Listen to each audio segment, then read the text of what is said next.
Assalamualaikum warahmatullahi wabarakatuh. Anak-anakku kelas 7 yang Bapak sayangi.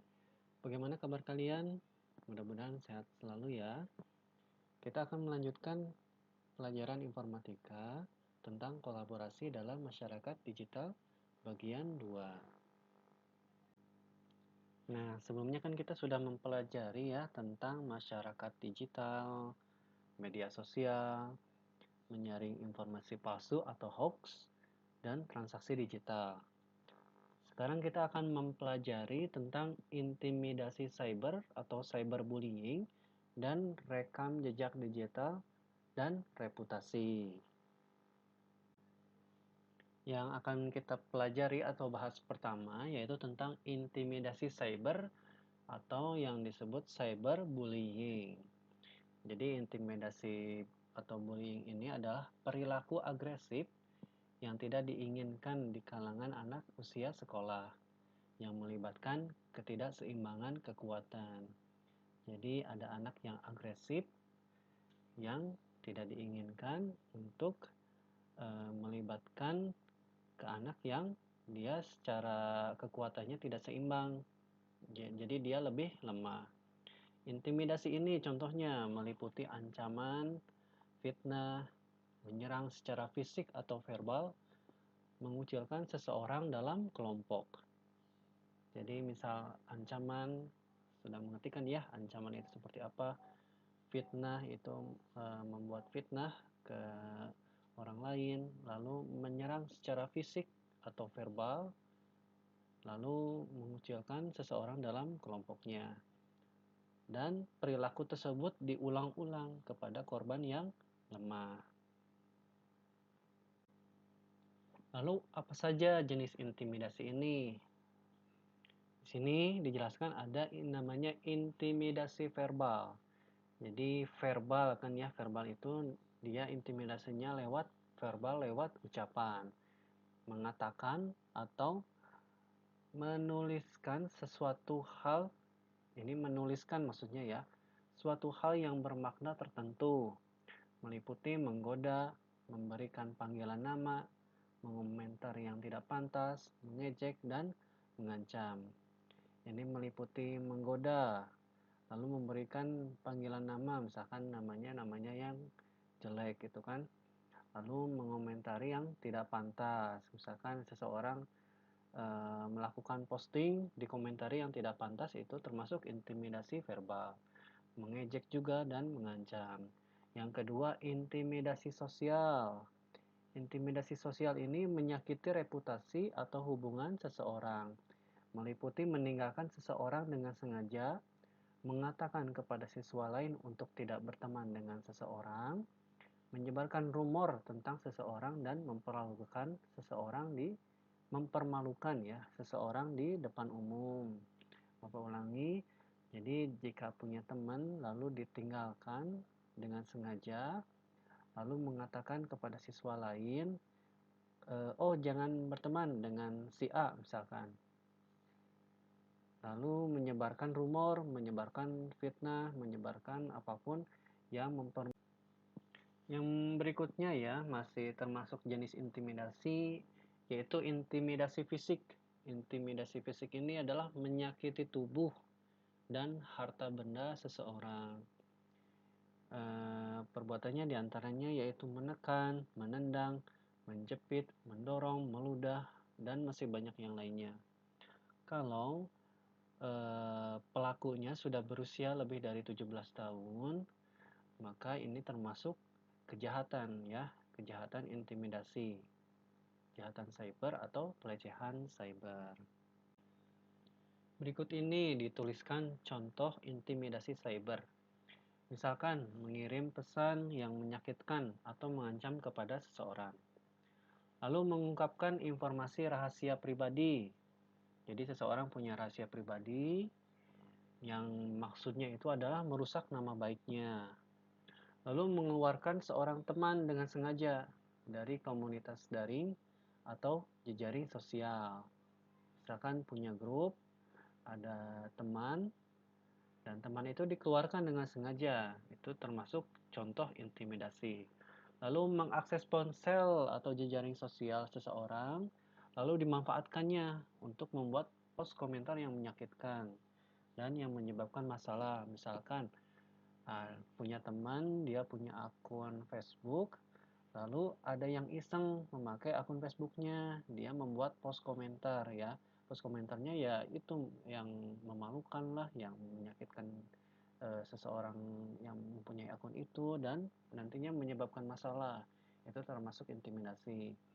Lalu yang berikutnya contohnya ya berpura-pura berteman baik di dalam dunia maya. Lalu setelah berteman baik menebatkan kepercayaan, tapi setelah percaya malah menipu orang tersebut, mengkhianati orang tersebut.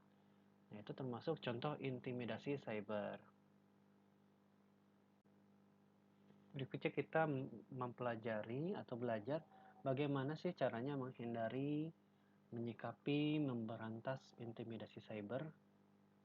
Jadi supaya kita menghindari, kita harus menghargai dan menghormati orang lain sebagaimana kita memperlakukan diri sendiri atau sebagaimana kamu ingin diperlakukan oleh orang lain. Yang kedua yaitu berinteraksi dan terlibat secara daring dengan orang-orang yang bijaksana dan berpikir konstruktif. Jadi sering-seringlah ya berkomunikasi, terlibat dengan orang-orang yang dianggap dewasa ya dan bijaksana. Dan tidak menggunakan sekedar nama panggilan, nama penghinaan, atau menggunakan nama lain terkait dengan privasi seseorang. Jangan sembarangan ya memanggil nama seseorang itu. Jadi harus sopan ya. Yang berikutnya menghargai semua pandangan dan pendapat meskipun pendapat yang berlawanan. Jadi kan di internet itu kan ada yang pro, ada yang kontra. Itu wajar ya. Jangan sampai kita menjelek-jelekan yang kontra. Itu kalau menjelek-jelekan yang kontra itu termasuk intimidasi. Lalu menentukan perilaku interaksi daring yang menggunakan kata-kata kasar. Maaf, menentang perilaku interaksi daring yang menggunakan kata-kata kasar atau kurang senonoh. Jadi kalau misalkan ada yang menggunakan kata-kata kasar atau kurang senonoh itu tolong diingatkan ya. Tolong jangan memakai kata-kata tersebut. Kalau perlu ya dilaporkan ke pihak yang bertanggung jawab.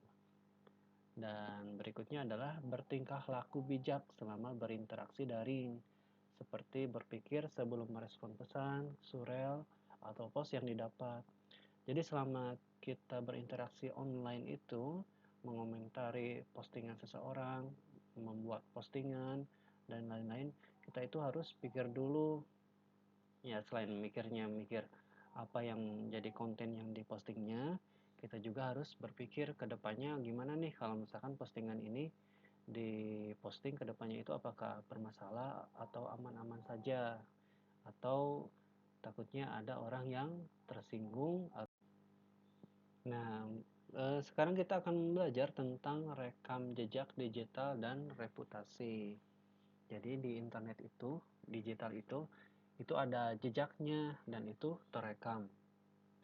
Dan imbasnya itu mempengaruhi reputasi. Kita baca dulu ya teksnya di sini. Rekam jejak digital adalah semua aktivitas yang dilakukan di internet seperti berkomentar di Facebook, Twitter, forum, blog, lalu memposting gambar di Instagram dan lain-lain.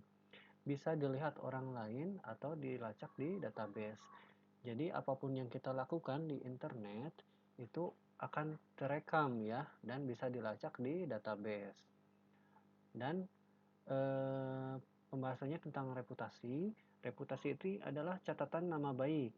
Reputasi bisa menjadi buruk setelah membagikan informasi yang tidak benar, baik disengaja ataupun malah ini tidak disengaja. Ketika informasi sudah dibagikan, itu akan sulit mengambilnya lagi karena orang lain sudah melihat dan menilai informasi yang dibagikan. Jadi reputasi ini kita harus menjaga ya nama. Nah, ini adalah pembahasan terakhir, yaitu pikirkan sebelum posting. Apapun yang akan kita posting di internet itu, kita harus pikirkan dulu ya. Di sini ada gambarnya tertera before you post, think ya, harus memikirkan dulu. Pertama, apa sih yang kita pikirkan? Yaitu benar nggak sih informasinya atau hanyakah isu tidak jelas? Itu harus dicek dulu. Lalu yang kedua, apakah postingannya akan menyakitkan orang lain? Ya. Yang ketiga, apakah postingannya menginspirasi orang lain untuk berbuat baik atau malah berbuat buruk? Ya. Yang keempat, seberapa pentingkah postinganmu? Jika tidak penting, tidak usah karena akan mengganggu orang lain. Yang kelima, santunkah postinganmu? Jadi harus menggunakan kata-kata yang sopan. Yang Bapak ulangi ya, yang dicek yang pertama itu dicek dulu benar tidak informasinya. Lalu yang kedua, postingannya itu menyinggung orang lain tidak? Apakah ada pihak yang disinggung atau disakiti dari informasi ini? Lalu yang ketiga, nah postingan yang informasi yang akan tadi di-post ini, yang ketiga ini, apakah menginspirasi orang lain untuk berbuat buruk gitu kan? Yang keempat, dicek lagi apakah penting tidak postingannya gitu. Kalau misalkan di 1, 2, 3 ini lolos ya, apakah penting tidak gitu. Yang kelima, lalu kata-katanya apakah sopan atau tidak. Seperti itu. Jika sudah lulus ya dari pengecekan 1, 2, 3, 4, 5, sudah lulus dengan hasil yang baik dan informasi itu layak diposting, silahkan dipost ya. Selanjutnya ini adalah soal-soal. Soal-soalnya ada 6 soal ya, PG semua. Dikumpulkannya besok hari Selasa ya. Jadi jangan sampai ada yang tidak mengumpulkan, kalau tidak sempat bisa menyusul dikumpulkan ya. Baik, sekian untuk video pembahasan tentang kolaborasi masyarakat digital ini. Jika ada pertanyaan silahkan WhatsApp aja ke nomor Bapak, cuma nomor Bapak tidak diposting, tidak ditampilkan di YouTube ya, takutnya disalahgunakan. Tapi nomor Bapak kan sudah diberikan ya di modul. Jika ada kekurangan, Bapak mohon maaf, itu kesalahan Bapak. Dan jika ada lebihnya, baiknya itu dari Allah Subhanahu wa Ta'ala. Assalamualaikum warahmatullahi wabarakatuh.